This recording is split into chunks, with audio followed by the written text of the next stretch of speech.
Mi amiga Braicila me obligó a pagar el almuerzo luego de que otra dama de honor le diera $300, pero ahora ha perdido su casa, trabajo y prometido. Mi amistad con Tania, de 34 años, terminó hace unos días después de casi 20 años siendo prácticamente inseparables. Nos conocimos en la secundaria, fuimos a la misma universidad y siempre nos apoyamos en todo. Cuando Greg, de 36 años, me propuso matrimonio el año pasado, Tania fue a la primera persona a la que llamé porque éramos esa clase de amigas. Ella se había comprometido con Kevin, de 38 años, 3 meses antes, y pensé que estaría emocionada por mí. Ese fue mi primer error. Todo comenzó cuando Tania me pidió ser su dama de honor. Estaba emocionada y acepté de inmediato. Kevin venía de una familia con la que Tania tenía grandes planes para su boda. Programó un día para que fuéramos a probar vestidos de novia, y conduje 2 horas para encontrarme con ella, otra dama de honor llamada Rachel y la madre de Kevin, Beatriz, de 62 años.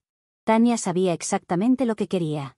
Nuestro trabajo era sencillo, estar allí y decirle lo hermosa que se veía con todo. Probó varios vestidos antes de encontrar el indicado, un impresionante vestido con delicados bordados. Solo había un problema. El vestido costaba $1.300, y Tania le había dicho a la vendedora que su presupuesto era de $1.000. En la caja, Tania empezó a hacer un gran espectáculo con el precio.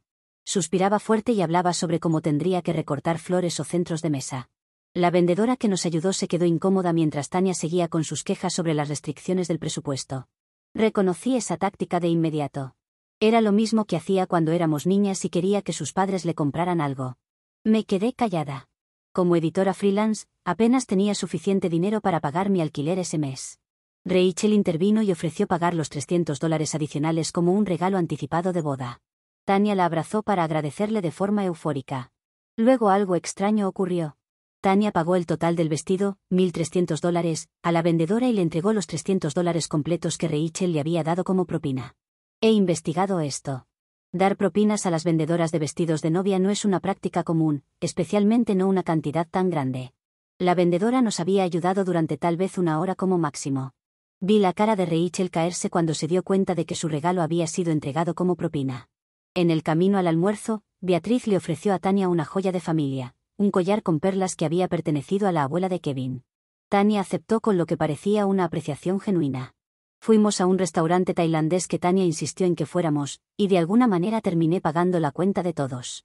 Tania dijo que no debía pagar porque era su día, y Rachel ya había contribuido con los $300. 2 semanas después, Greg me propuso matrimonio. Fue completamente inesperado. Habíamos hablado sobre el matrimonio antes, incluso habíamos visto a un planificador financiero juntos, 6 meses antes, pero no tenía idea de que él planeaba proponérmelo ese fin de semana. Llamé primero a Tania antes de publicar algo en las redes sociales. Su voz sonó extraña tan pronto como contestó. Cuando le di la noticia, no me felicitó. En su lugar, me preguntó si lo esperaba y si Greg y yo habíamos hablado de matrimonio antes.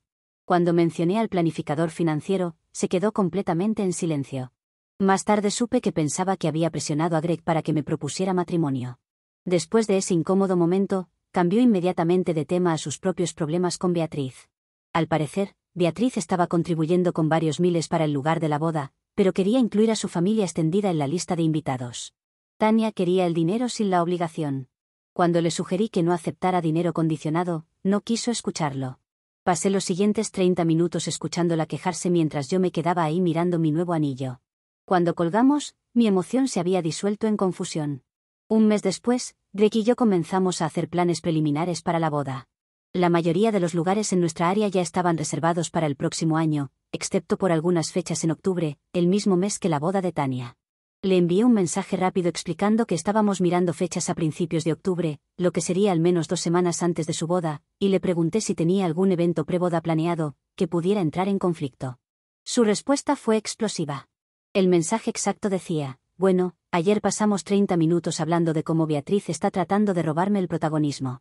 Así que ahora estoy en la posición de que mi protagonismo sea robado no solo por ella, sino también por mi dama de honor, o puedo ser la idiota que te dice que no puedes casarte cuando tú quieras. Miré mi teléfono en incredulidad. No teníamos ni un solo invitado en común, nuestras bodas estaban separadas por semanas. ¿Cómo le estaba robando el protagonismo? Dejó de responder a mis mensajes y llamadas.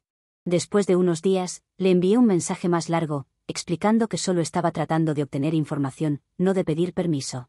Finalmente, respondió, diciendo que aceptaba mis disculpas. Cuando no se las di, pero insistiendo en que condujera las 2 horas hasta su casa ese fin de semana para discutir las cosas. Acepté, pero entonces sucedió algo inesperado. Me desperté a la mañana siguiente con un dolor terrible en el costado. Para la tarde, estaba en la sala de emergencias. Los médicos diagnosticaron insuficiencia hepática aguda. El dolor era insoportable y pasé la siguiente semana entrando y saliendo del hospital con fuertes analgésicos. Desde mi cama de hospital, le envié un mensaje a Tania explicando la situación de por qué no había podido asistir a nuestra reunión. Nunca respondió. Durante semanas, mis mensajes quedaron sin leer mientras ella publicaba a diario en Instagram. Estaba dejando claro que me ignoraba. Después de un mes, finalmente leyó mis mensajes. En lugar de preguntar cómo me encontraba después de mi hospitalización, prefirió seguir haciendo publicaciones en Instagram donde no me nombraba, pero era claro que hablaba de mí, y no de buena forma. En ese momento, ya no me importaba. 20 años de amistad se habían acabado porque me atrevía a comprometerme y considerar casarme el mismo mes que ella. Mientras me recuperaba de la insuficiencia hepática, estuve pensando mucho. ¿Dónde me di cuenta de que Tania era una amiga horrible, tanto para mí como para otras, así que, ¿por qué estresarme por dramas tan ridículos? Eventualmente, Greg y yo decidimos saltarnos la gran boda por completo y hacer un viaje a Hawái mucho antes de la fecha pensada. Nos casaremos en la playa con solo nuestras familias cercanas presentes. Sería perfecto, y no tendré que preocuparme por los sentimientos de Tania, o por elegir centros de mesa. Para este punto ya me considero completamente desinvitada de su fiesta. No hemos vuelto a hablar y no creo que ella considere que vaya. Actualización 1. Son 3 meses desde que mi amistad con Tania terminó e hice la publicación aproximadamente. Pero si pensabas que todo había terminado y las cosas estaban tranquilas, te equivocas, pero mucho. Con Tania las cosas no se acaban, aun cuando no seas más su amiga. 2 semanas después de mi última publicación, recibí un correo electrónico extraño. Venía de una dirección que nunca había visto, pero decía ser de Rachel, preguntando si aún iba a ser la dama de honor de Tania. Varias cosas me parecieron raras de inmediato. Primero, Rachel y yo nunca habíamos intercambiado correos, siempre nos comunicamos a través de Tania. Segundo, el estilo de redacción era inconfundiblemente el de Tania. No respondí al correo, pero me confirmó lo que ya sospechaba: Tania estaba tratando de manipular la situación sin confrontarme directamente.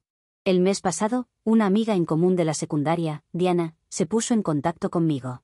Ella había estado siguiendo las publicaciones cada vez más extrañas de Tania en las redes sociales, y quería saber si yo sabía lo que estaba pasando. Según Diana, Tania y Kevin habían pospuesto su boda indefinidamente. Diana se había encontrado con la hermana de Kevin en el supermercado, quien le reveló que Tania y Kevin estaban teniendo problemas serios. Esta noticia me sorprendió. Durante nuestra salida a comprar vestidos, Tania se jactó de que ella y Kevin acababan de comprar una casa juntos. Decía que habían trabajado mucho para ahorrar para el pago inicial, a pesar de sus notorias costumbres de compra. Tania gastaba dinero como una celebridad con una tarjeta de crédito ilimitada. Incluso en la universidad, cuando estábamos ambas en quiebra, ella siempre encontraba dinero para ropa de diseñador mientras se quejaba de no poder pagar los libros de texto. Hace 2 semanas, Greg me mostró la última publicación de Tania en Instagram. Yo la había dejado de seguir para evitar el drama, pero Greg todavía la seguía por morbo. La publicación contenía una serie de selfies, y una larga descripción sobre cómo todo en su vida se estaba cayendo a pedazos, su relación, su trabajo y su situación de vivienda. Estaba curiosa, así que llamé a Diana para obtener más detalles. Lo que me contó fue esto. Resulta que Kevin y su familia habían comprado la casa de forma directa, y mantenían la escritura a nombre de Beatriz como un regalo condicional de boda. La casa nunca fue de Tania en primer lugar. No es de extrañar que odiara tanto a Beatriz, dependía completamente de su futura suegra mientras fingía ser financieramente independiente. En cuanto a su trabajo, aparentemente Tania tuvo un colapso en el trabajo. Según Diana, Tania gritó a su jefe frente a los clientes y se fue. El incidente se propagó rápidamente a través de su red profesional y se encontró esencialmente en una lista negra en su campo. La revelación más sorprendente tuvo que ver con la cancelación de la boda. Diana me contó que Kevin descubrió que Tania había empeñado el collar de perlas de la familia de Beatriz, el que le dieron durante nuestra salida de compras de vestidos. Encontró el ticket del empeño en su bolso mientras buscaba las llaves del auto. Cuando la confrontó, Tania admitió que había empeñado el collar para comprar un par de zapatos de diseñador que quería. No para pagar el alquiler, ni las facturas, sino para unos zapatos. Kevin rompió su compromiso inmediatamente. La casa nunca estuvo a nombre de Tania, así que tuvo que mudarse. Entre perder su trabajo y su casa, la fachada cuidadosamente construida de Tania se desmoronó por completo. Diana mencionó que Tania se había comunicado con ella pidiendo un lugar donde quedarse, porque no podía confiar en sus amigos, entre comillas, porque ahora que estaba pasando por algo malo, todos le habían dado la espalda. Diana rechazó su petición. Tenía sus propios motivos para no querer a Tania en su casa. No es que me sienta bien porque obtuvo su merecido, pero sí. No voy a mentir, su modo Bridezilla estaba atormentando a todos, a Rachel, a mí, a su prometido, a su suegra. Puede que su suegra no sea buena persona, después de todo lo que he leído en este sub, pero también puede ser un caso de que Tania sea difícil. Lo ha sido con muchas personas como para pensar que su suegra era así con ella, por cómo era en sí. Incluso si fuera mala, ¿sería tan mala como Tania? Me cuesta pensar que exista una persona así. Greg y yo seguimos planeando nuestro viaje a Hawái para la boda la próxima primavera. Cuanto más aprendo sobre lo que sucedió con Tania, más agradecida estoy de que nuestra amistad haya terminado cuando terminó. La insuficiencia hepática que me impidió asistir a nuestra conversación puede haber sido la enfermedad más afortunada que haya tenido. Actualización 2. Han pasado 6 meses desde mi última actualización, y hagan ustedes las cuentas de cuánto tiempo transcurrió desde que nuestra amistad con Tania se desplomó. Han pasado más cosas con Tania, cosas que necesito escribir aquí. Hace 2 semanas, recibí un mensaje de texto de Kevin. Quería encontrarse para tomar un café y hablar. No sabía nada de él desde que terminó el compromiso, pero me dijo que necesitaba hablar conmigo y que si podía reunirme un rato con él. Nos encontramos en un lugar para tomar un café mientras hacía tiempo para otra cosa. A Kevin se lo veía bien para una persona que había terminado su compromiso. Me explicó que había estado resolviendo las secuelas de su relación con Tania, y que solo recientemente se había enterado de lo que había pasado entre Tania y yo. Según Kevin, Tania le había contado una historia completamente diferente. En su versión, yo había planeado deliberadamente mi boda para el mismo fin de semana que la suya por celos, me negué a adaptarme a sus planes de boda y luego fingí una enfermedad para evitar asumir responsabilidades. Incluso le había mostrado conversaciones de texto falsas entre nosotras para respaldar sus afirmaciones. Cuando Kevin rompió su compromiso debido al collar empeñado, Tania me culpó también por eso, diciendo que yo la animé a empeñarlo porque tenía celos de su relación con Beatriz. Kevin solo descubrió la verdad cuando mencionó esto a Rachel, quien le aclaró la situación. Kevin se disculpó por haber creído las mentiras de Tania y por no haberme buscado antes, aunque sea para apoyarme. Compartió más detalles sobre el final de su relación que yo no sabía por estar alejada de toda la situación. El incidente del collar aparentemente solo fue la gota que colmó el vaso. Durante meses, Tania había tratado horrible a Beatriz, hacía comentarios despectivos, la excluía de la planificación de la boda e incluso se burlaba de ella frente a otros miembros de la familia. Kevin le pidió repetidamente a Tania que fuera más respetuosa, pero ella se negó, diciendo que Beatriz estaba tratando de controlar su boda. Los $25.000 que Beatriz había ofrecido para el lugar de la boda, venían con una solicitud razonable, incluida la inclusión de sus hermanos y sus esposas en la lista de invitados. Tania aceptó el dinero, pero siguió quejándose de las condiciones e intentó sacar a los familiares de Beatriz de la lista de todos modos. Lo que más me sorprendió fue enterarme de la casa. Beatriz no solo contribuyó al pago inicial. Había pagado toda la casa en efectivo, con el acuerdo de que la escritura se transferiría a Kevin y Tania después de la boda. Dado los hábitos de gasto de Tania y su historial crediticio, no había forma de que pudieran calificar para una hipoteca de otro modo. Aunque también Beatriz estaba contemplando antes de la cancelación de la boda, pasar la casa solo a nombre de Kevin. Después de que Kevin descubrió todo, Tania regresó a la casa que habían compartido y encontró la mayoría de sus pertenencias empacadas. Beatriz había contratado mudanceros. Kevin había cambiado las cerraduras y dejado las cosas de Tania en el garaje, con una nota explicando que su compromiso había terminado. Tania luego comenzó a llamar a los familiares, amigos e incluso compañeros de trabajo de Kevin, contando varias versiones de lo que había sucedido y presentándose a sí misma como la víctima. Cuando eso no funcionó, porque Kevin ya había contado su versión de por qué se cancelaba, apareció en la casa de Beatriz a medianoche, golpeando la puerta y exigiendo que ella hablara con Kevin para que no cancelara la boda. Beatriz llamó a la policía y Tania fue escoltada fuera de la propiedad. Después de perder su trabajo, la casa y a Kevin, Tania regresó brevemente a su antiguo trabajo, algo que había hecho a principios de los 20 para pagar la universidad. Pero a los 34 años, descubrió que la experiencia ya no era la misma. No duró mucho allí tampoco. Kevin dijo que escuchó a través de amigos en común que Tania finalmente había encontrado un empleo estable en una tienda, y se mudó con un compañero de trabajo. Él esperaba que con la estabilidad ella estuviera mejor psicológicamente y dejara de atormentarlo. Cuando terminamos nuestro café, Kevin me entregó una pequeña caja. Dentro había una pulsera de plata. Dijo, encontré esto entre las cosas de Tania. Lo había comprado para que lo usaras en la boda, pero nunca te lo dio. Pensé que deberías tenerlo. La he usado todos los días desde entonces. Se ve costosa aunque venga de una persona con la que ya no tengo amistad. También es como un recordatorio que al menos recuperé el dinero que me hizo gastar en ella el día que fuimos por su vestido.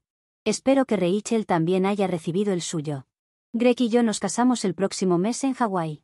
Hemos mantenido todo pequeño y sencillo, solo muy pocas personas han sido invitadas. La perspectiva que obtuve al ver cómo la vida de Tania se desplomaba, por el drama de la boda ha sido invaluable para planear nuestra propia celebración. Quiero evitar a toda costa transformarme en una Bridezilla yo misma, y solo quiero tener una ceremonia que represente nuestro amor. Actualización 3. Casi llegamos al aniversario de mi ruptura de nuestra relación con Tania, y hoy recibí una carta por correo que era de Tania. La carta tenía 10 páginas, escrita en papel elegante. Tania explicó que había estado en terapia durante los últimos 6 meses y que estaba trabajando en sus problemas con su terapeuta. Parte de su proceso de recuperación incluía hacer las paces con las personas a las que había lastimado. Reconoció que su comportamiento había sido inexcusable, pero en ningún momento me envió un cheque por el dinero que me hizo pagar ese día. Que dicho sea de paso, ni siquiera fue de manera amable la petición. Describió cómo perderlo todo. Kevin, la casa, su trabajo y la mayoría de sus amigos, la había obligado a enfrentar algunas duras verdades sobre sí misma. Su terapeuta le había sugerido que podría tener trastorno de personalidad narcisista, lo que explicaba muchos de sus comportamientos pasados. Aunque eso ya lo sabíamos, no necesitábamos pagarle a nadie para ese diagnóstico. Tania escribió sobre cómo siempre había sentido que tenía derecho a ciertas cosas debido a su apariencia y encanto. Había aprendido a manipular a las personas desde joven, y nunca había desarrollado mecanismos de afrontamiento saludables, ni habilidades para las relaciones. La boda había sacado lo peor de ella porque representaba la validación última que había estado buscando. Se disculpó por haber desestimado mi crisis de salud, por intentar controlar cuándo podía casarme y por el correo falso que pretendía ser de Rachel. Sí, lo admitió. También se disculpó por mentirle a Kevin sobre mí. La carta terminó con ella diciendo que no esperaba perdón ni reconciliación, pero quería que supiera que lamentaba sus acciones y que estaba trabajando para convertirse en una mejor persona. Me quedé con la carta durante varios días antes de decidir si respondería o no. Aunque apreciaba su disculpa, el daño ya estaba hecho. 20 años de amistad fueron eclipsados por su comportamiento en esos últimos meses. Está bien que ella esté trabajando en estas cosas, no tenía interés en reconstruir nuestra amistad. Greg y yo hemos estado casados durante 6 meses ahora. Nuestra boda en Hawái fue todo lo que queríamos, una en la que no exista drama y sea solo para celebrar nuestra unión. Y las noticias buenas no terminan, esperamos nuestro primer hijo para la próxima primavera. Con respecto a Tania he estado reflexionando mucho, en especial ahora que comienzo una nueva etapa en mi vida. Creo que independientemente de todo lo que ha pasado con ella, las personas crecen, evolucionan, forman nuevos vínculos y dejan atrás otros. Este es uno de esos vínculos y no me siento triste o nostálgica por haberlo perdido. El matrimonio que sigue es lo que realmente importa. El día de la compra del vestido de la boda me dio toda la información que necesitaba sobre el carácter de Tania. Por lo que dejar eso atrás y comenzar una nueva vida, donde vendrán nuevos integrantes de mi familia, nuevos amigos y nuevos proyectos es más importante para mí ahora. La semana pasada me encontré con Rachel en el supermercado. Me dijo que Tania se había comunicado con ella con una carta de disculpas similar. Rachel decidió aceptar la disculpa sin reavivar la amistad. Rachel mencionó que Tania seguía trabajando en la tienda, pero recientemente había sido ascendida, según lo que sabía Rachel. Se había mudado a su propio departamento y estaba saliendo con alguien nuevo. Eso refuerza más mi idea de mantenerme alejada. No quiero pasar por otro ataque de Bridezilla si planea casarse de nuevo. Creo que Rachel también piensa lo mismo y solo quiere mantenerse alejada. Espero que Tania realmente haya cambiado y que encuentre la felicidad. Pero he aprendido que algunos puentes, una vez quemados, no deben ser reconstruidos, están bien así como están. A veces, lo más saludable que puedes hacer es reconocer los buenos recuerdos, mientras reconoces cuando una relación ha llegado a su fin. En cuanto a la pulsera que Kevin me dio, me la quité el mes pasado. No porque todavía albergue sentimientos negativos hacia Tania, sino porque ya no necesito el recordatorio. Quizás incluso la venda, recupere mis pérdidas, y siga adelante. Quizás me den suficiente como para conseguir un carrito de bebé o lo que sea que necesitemos. Edición, me olvidé, pero Rachel también recibió una pulsera similar y la ha vendido para recuperar sus $300. No es exactamente igual a la mía, pero estoy optimista de venderla por un precio similar. Actualización 4. La tienda en la que ha estado trabajando Tania durante algunos meses no es una tienda relacionada con bodas o novias, pero igualmente sucedió lo que les cuento ahora. Me he enterado de esto porque todo el mundo se ha enterado, porque ha sido grande, bastante grande. Esta sería la versión que he podido descubrir a través de varios relatos de diferentes personas. Tania estaba trabajando en la tienda hasta que una Bridezilla y sus amigas llegaron luego de hacer compras para su boda. Estaban buscando otras cosas, no relacionadas con la boda, pero estaban en modo Bridezilla. En un momento, la novia le respondió mal a Tanya, como ella hizo el día de su vestido. Pero, en lugar de que Tanya intentara calmar las cosas, ella le respondió de mala gana hasta que las dos escalaron a una discusión en plena tienda. Los detalles de la discusión, de por qué peleaban, no los sabe nadie. Pero después de que el gerente de la tienda interviniera, le diera un descuento a la clienta y ella se marchara, le dijo a Tanya que recogiera sus cosas. Le dijo que no podía gritarle a un cliente en el lugar, porque eso estaba siendo visto por otras personas. Que habría tenido que haber buscado la manera de descomprimir las cosas. Pero Tanya no se tomó nada bien esto, porque piensa que el gerente debía haberla defendido ante una clienta como ella y montó un escándalo. Y como no quería irse, y estaba haciendo que los clientes se fueran de la tienda sin comprar, llamaron a la policía. Así que ha sido de esas cosas grandes. Ahora sabe lo que tuvo que sufrir la vendedora con su vestido. Al menos esa vendedora debe mantener su trabajo, si es que no ha sucedido otra cosa, y Tanya se ha tenido que despedir de él. No lo cuento porque piense que está bien lo que le sucedió, sino por lo irónico. Ahora está del otro lado, y sabe cómo es recibir a una Bridezilla como clienta. Si alguna vez está cerca de casarse, porque su relación también había terminado hace un tiempo, debería ver esto como un llamado de atención.